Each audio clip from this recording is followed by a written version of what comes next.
Voice of Tamil 24. கடந்த வாரம் பிரபல நடிகை கஸ்தூரி தெலுங்கு மக்கள் குறித்து சர்ச்சையான வகையில் பேசியதை அடுத்து அவரை கைது செய்ய நடவடிக்கைகள் மேற்கொள்ளப்பட்டது. 7 பிரிவுகளின் கீழ் அவர் மீது வழக்கு பதிவு செய்யப்பட்ட நிலையில் போலீசார் அவரை கைது செய்ய சென்றபொழுது போயஸ் கார்டனில் இருக்கும் அவரது வீடு பூட்டப்பட்டிருந்த நிலையில் இந்திய அளவில் அவரை தேடும் பணிகள் தொடர்ந்தது. இந்த சூழலில் சில தினங்களுக்கு முன்பு ஹைதராபாத்தில் அவர் கைது செய்யப்பட்டார். சென்னை அழைத்து வரப்பட்ட அவர் சிறையில் அடைக்கப்பட்டு அதன் பிறகு ஜாமீனில் வெளிவந்தது குறிப்பிடத்தக்கது. இன்னும் அந்த விஷயமே அடங்காத நிலையில் கடந்த சில நாட்களுக்கு முன்பு கானா இசை பாடகியும் பிக்பாஸ் நிகழ்ச்சி மூலம் புகழ்பெற்ற பாடகியுமான இசைவாணி சபரிமலை ஐயப்பன் தொடர்பாக சர்ச்சைக்குரிய வகையில் பாடல்களை பாடியதாக அவர் மீது வழக்கு பதிவு செய்யப்பட்டது.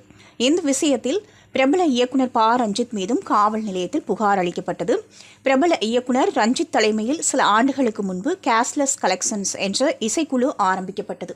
இதில்தான் ஒரு முக்கிய பாடகியாக இசைவாணி திகழ்ந்து வருவதும் குறிப்பிடத்தக்கது.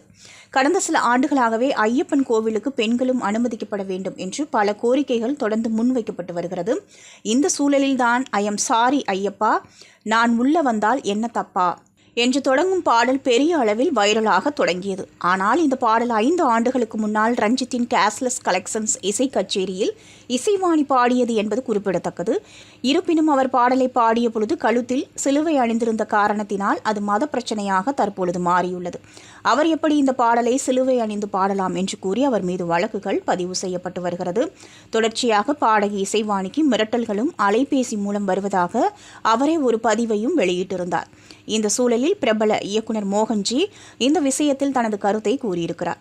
அவர் வெளியிட்ட ஒரு எக்ஸ் தள பதிவில், ஐயப்பனுக்கு ஆண் பக்தர்களை விட பெண் பக்தர்கள் தான் அதிகம். இது புரியாமல் இயேசுவை ஒரு பக்கம் ஆதரிப்பது, மற்றொரு புறம் ஐயப்பனை நாடி அவருடைய கோவிலுக்கு செல்லும் பக்தர்களின் நம்பிக்கையை கேவலப்படுத்துவது, இப்படி மத பிரிவினையை தூண்டுவது ஏன்? உடனடியாக மக்கள் இசை பாடகி இசைவாணியை கைது செய்ய வேண்டும் என்று அவர் கூறியிருக்கிறார். நீங்க பார்த்துட்டு இருக்கிறது voice of Tamil 24. Like, share and subscribe.